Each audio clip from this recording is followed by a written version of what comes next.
이제 국내 정치와 국제 정치가 분리되기는 쉽지 않은데 이 국제적 관계를 국가의 이익을 위해서 활용할 것이냐, 예. 아니면 자신의 정파와 그 개인의 지위 유지를 위해서 활용할 거냐의 차이가 있다고 생각이 듭니다. 지금 이 윤석열 정부가 이 너무나 외교에 대한 예. 이 지식이 부족하고, 이번에 동해상 훈련도 세계 최대 군사력을 갖고 핵 무력을 가지고 있는 미국과 한미 동맹이 부족해서 세계 6위의 우리 군사 강국이고, 한미 합동도 부족해서 일본까지 데려와서 이렇게 협력을 하게 되면 반대 효과가 있잖아요. 예. 그렇게 되면 이제 중국, 러시아가 일본을 견제하기 위해서 북한에 무기를 제공하거나, 만약에 나진항이나 원산항이 중국 해군에게 양해가 된다든지, 중국 해군이 원산 앞바다, 나진 청진 앞바다에서 합동 군사훈련을 한다고 생각해 보십시오. 얼마나 한반도가 위험해지겠습니까?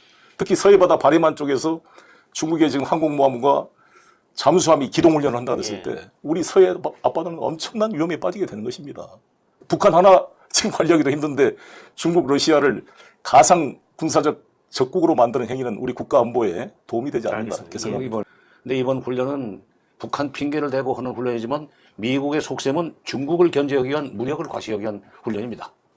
근데 그것도 모르고 지금 한미연합훈련에 일본이 들어오는 것을 그대로 그냥 받아들인 윤석열 정부는 이 큰 그림을 우선 첫째 못 본 거고, 두 번째는 북한 핑계대고 지금 일본을 끌어들여 놓으면은 앞으로 일본은 그 북핵 문제와 관련돼서 또 북한의 대남 위협을 막아준답시고 미국 대신 결과적으로 일본이 한반도 문제에서 지금 미국이 하는 것과 같은 역할 내진 발언권을 행사하도록 만드는 거기에 나는 하나만 더 지적하고 싶은 게요. 6.25 때 일본군이 한반도에 참여할 것이냐, 미국과 함께, 이런 논란이 있었습니다. 그래서 저는 6.25 같은 상황에서도 우리가 일본군이 참여하지 않았는데, 지금 같은 평화헌법에 자위대가 정식 군대도 아니잖아요, 사실상. 근데 이것과 군사적인 협력을 한다는 것은 자위대를 합법화시키고 독도를 자기 땅이라고 주장하는 일본 군대와 같이 연합훈련을 독도 근방에 선다는 것은 대단히 모순일 뿐만 아니라 우길기를 달고 있는 일본 해군과 함께 한다는 게 과연 우리 국민 정서가 용납될 수 있는 것인가. 미국은 한국하고 일본하고 친해져라, 그리고 한미를 계속 같이 하자, 이런 주의지 않습니까? 그게 궁극적으로 대중국 견제입니까? 중국 때문이죠. 그러니까 미국 GDP 대비 중국 GDP의 비율이 21년 말에는 74%까지 올라갔어요. 미국이 어떤 점에서는 자기들이 생각하고 있는 대중 압박 견제 전략을 완성하는 데 있어서 한일 관계가 빨리 개선되길 바라는, 그건 미국의 국가이익이에요. 그러나 우리 국가이익은 아닙니다. 우리 국가이익을 좀 똑똑히 보고 윤석열 정부가 움직여줬으면 좋겠습니다. 미국은 항상 자신의 역할을 축소하고 일본한테 넘기려고 그러는데, 만약에 우리는 전 대한민국이 일본을 지키기 위한 일종의 GP로 돼서는 대단히 위험하다 이렇게 생각이 들고요.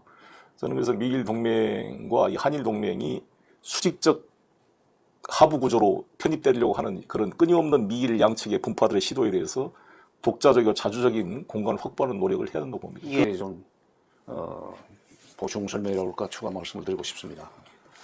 지금 미일 동맹과 한미 동맹은 사실 같은 급이 아니에요. 미일 동맹이 훨씬 셉니다. 그게 바람대로 이게 한미일 삼각 동맹이 구축이 되면 미국이 갑이고 일본이 을이 되고 우리는 병으로 내려가요. 그렇습니다.